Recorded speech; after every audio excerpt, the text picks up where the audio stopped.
Documento 121. La época de la donación de Miguel. Tomado del libro El libro de Urantía.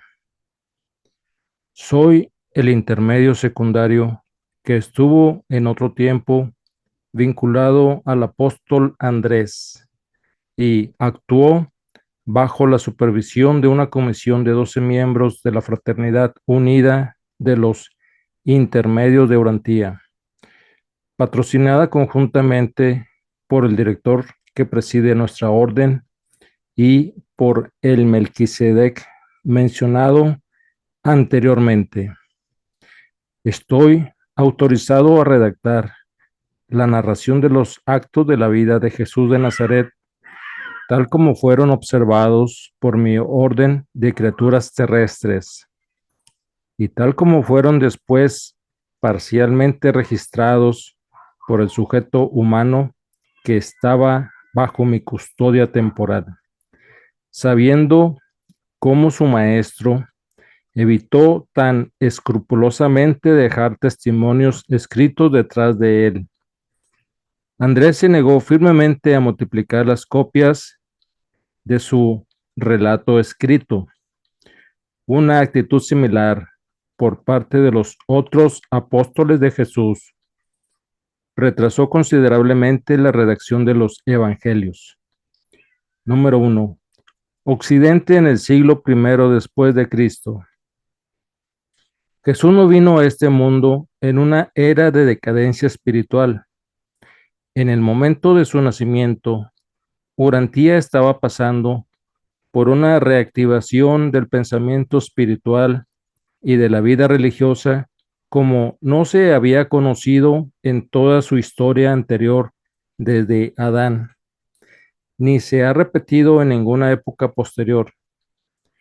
Cuando Miguel se encarnó en Urantía, el mundo ofrecía las condiciones más favorables para la donación del Hijo Creador que hubieran prevalecido nunca anteriormente o que hayan existido después.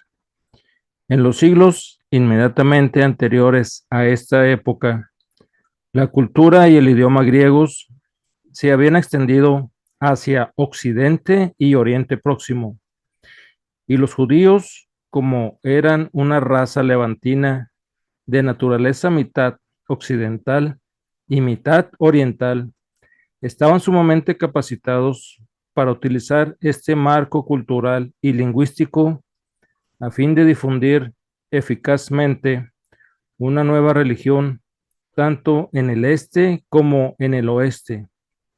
Estas circunstancias tan favorables lo eran aún más gracias al tolerante reinado político de los romanos en el mundo mediterráneo.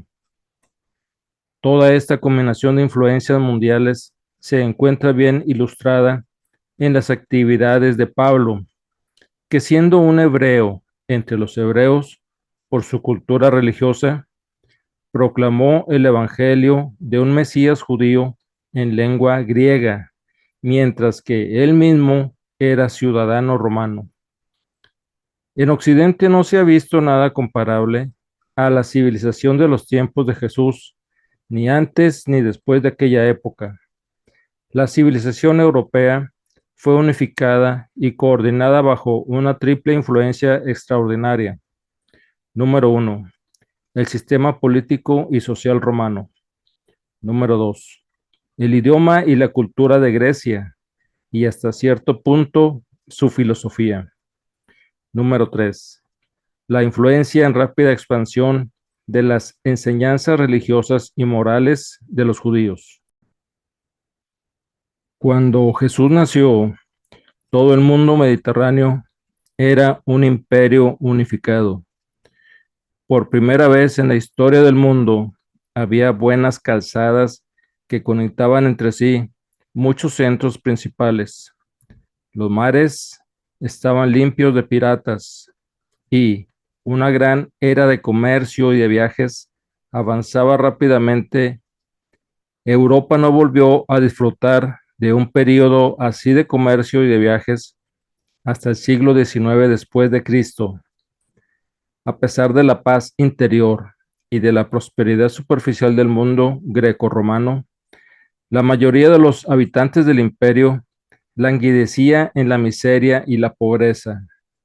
La clase alta, poco numerosa, era rica, pero la mayoría de la humanidad pertenecía a una clase baja, miserable y empobrecida. En aquellos tiempos no había una clase media feliz y próspera. Esta clase acababa de hacer su aparición en la sociedad romana. Las primeras luchas entre los estados romano y parto, en vías de expansión, habían finalizado en el entonces reciente pasado, dejando a Siria en manos de los romanos. En la época de Jesús, Palestina y Siria disfrutaban de un periodo de prosperidad, de paz relativa y de extensas relaciones comerciales con los países tanto del este como del oeste. Hasta la próxima.